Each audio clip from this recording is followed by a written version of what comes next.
Hello everyone, today we are going to discuss about the cell cycle and cell division.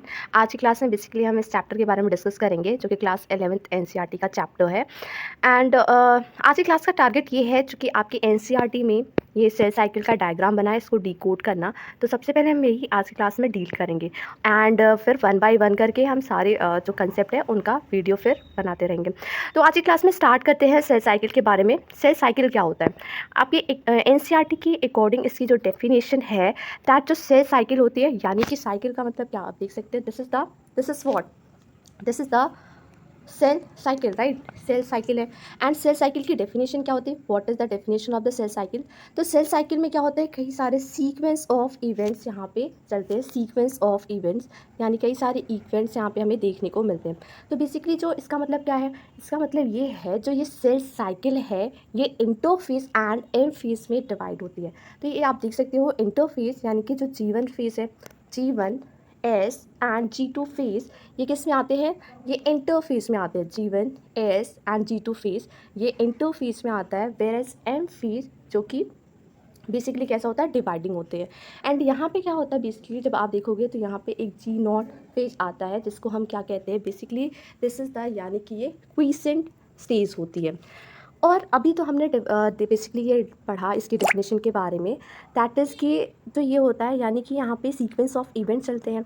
And next यहाँ पे जो आपकी NCERT कहती है दैट सेल ड्यूप्लीकेट्स इट्स जीनोम, यानी कि जो सेल है अपने जीनोम को ड्यूप्लीकेट करता है। तो जीनोम का मतलब क्या है? What is genome? जीनोम यानी कि जो ऑर्गेनिज्म अपने बेसिकली जो जेनेटिक इन्फॉर्मेशन को कैरी करते हैं, दैट इज़ द जीनोम, है ना। एंड कुछ में डीएनए होता है एंड कुछ ऐसे कहीं कहीं आरएनए भी होते हैं, कुछ वायरसेस में होते हैं। एंड बेसिकली यहाँ पे क्या होता है, कुछ और भी जो कॉन्स्टिट्यूएंट है उनकी सिंथेसिस होती है। एंड इवेंचुअली जो यहाँ पे ये डिवाइड कर जाते हैं इनटू टू डॉटर सेल में। दिस इज़ हाउ एनसीईआरटी जो कि डिफाइन करती है। एक बार मैं आपको दिखा देती हूँ, आप देख सकते हैं the sequence. Yes, just a minute. Okay, the sequence यहाँ पे आप देख सकते हैं, the sequence of events by which a cell duplicates its genome, synthesizes the other constituent of the cell and eventually ये टू डॉटर सेल्स में divide कर जाते हैं। एंड ये होता है सेल साइकिल की डेफिनेशन। अब हम क्या करते हैं, अब हम इस डायग्राम को एक बार समझ लेते हैं जो कि आपकी एनसीईआरटी में गिवन है। तो ये सबसे पहले आप देख सकते हो, ये जो G0 है this is the quiescent state. क्या होती है ये? बेसिकली क्वीसेंट स्टेट होती है एक रिवर्सिबल रेस्टिंग स्टेट है, यानी कि यहाँ पे जितनी जो मेटाबॉलिकली जो एक्टिव होती है, बेसिकली वहाँ पे क्या होता है, ये एक्टिव होते हैं, मेटाबॉलिकली एक्टिव होते हैं, लेकिन यहाँ पे कोई प्रोलिफरेशन नहीं हमें देखने को मिलता है। तो ये क्या होती है? ये होती है क्वीसेंट स्टेट। अब आप यहाँ पे देख सकते हो ये कौन सी स्टेट है, ये है बेसिक G1 फेज़ है। यहाँ पे आप देखेंगे ये G1 फेज़ आता है, G1 phase, S phase, G2 phase and फिर आता है M फेज़। सो G1 फेज़ यानी कि ये 11 आवर्स के लिए चलता है, एस फेज जो कि 8 आवर्स के लिए चलता है एंड G2 फेज जो कि 4 आवर्स के लिए चलता है, एम फेज ये 1 आवर के लिए चलता है।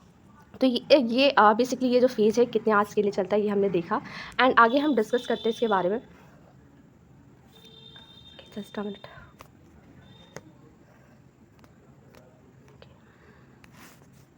ओके, तो यहाँ पे फिर हम डिस्कस कर रहे थे दैट इज़ G1 फेज जो होता है, G1 फेज बेसिकली ये तो जो पीरियड आप देख सकते हैं, the period between the end of M phase, यानी कि यहाँ पे क्या हो रहा है, जो एम फेज है, एम फेज जब एंड होता है, एम फेज जब एंड हो रहा है एंड जो एस फेज है, एस फेज जब स्टार्ट हो रहा है, एस फेज और जब स्टार्ट हो रहा है और एम फेज जब एंड हो रहा है, तो इसके बीच का जो फेज है that is the G1 phase, right. ये जो एम फेज है, एम फेज की एंडिंग हो रही है एंड एस फेज स्टार्ट हो रहा है और इसके बीच का जो फेज होता है that is the G1 phase, इसको बोला जाता है।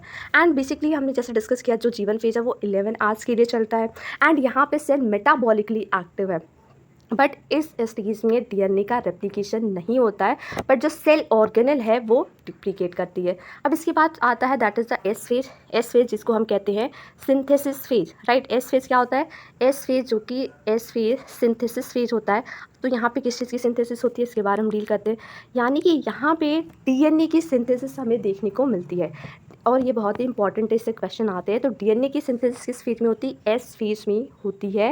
एंड यहाँ पे क्या होता है, यानी कि सेंट्रोल डुप्लीकेट करता है एंड हिस्टोन की भी सिंथेसिस हमें देखने को मिलती है। एंड यहाँ पे जो अमाउंट है 2C से 4C हो जाता है। 2C से कितना होता है? The amount of DNA is that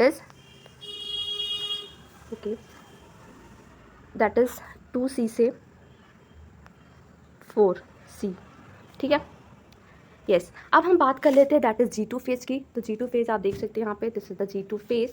G2 phase के बारे में अगर हम डिस्कस करें तो G2 फेज़ में क्या होता है, G2 फेज़ में बेसिकली यहाँ पे प्रोटीन की सिंथेसिस हमें देखने को मिलती है। एंड ये जो G2 फेज़ है आप देख सकते हैं, this is the G2 phase and इसके बाद M फेज़ होगा।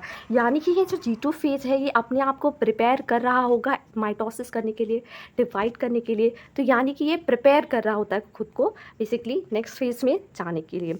एंड ये कितने आवर्स का चलता है, दैट इज़ 4 आवर्स का होता है। अब यहाँ पे हम डिस्कस करते हैं एम फेज़ के बारे में, ऑल्दो इसके बारे में हम डिटेल में डिस्कस करेंगे। तो जस्ट इसको एक बार हम समझ लेते हैं कि एम फेज़ क्या है। तो एम फेज़ यानी कि एम फेज़ क्या होता है, एम फेज़ में बेसिकली दैट इज़ ये it is followed by the karyokinesis and cytokinesis यहाँ पे हमें देखने को मिलता है। तो कैरियोकाइनेसिस एंड साइटोकाइनेसिस हमें यहाँ पे एम फेज़ में देखने को मिलता है। It is followed by the karyokinesis and cytokinesis. So karyokinesis में क्या होता है, यानी कि कैरियोकाइनेसिस में होता है that is the nuclear division. Karyokinesis that is the nuclear division होता है यहाँ पे।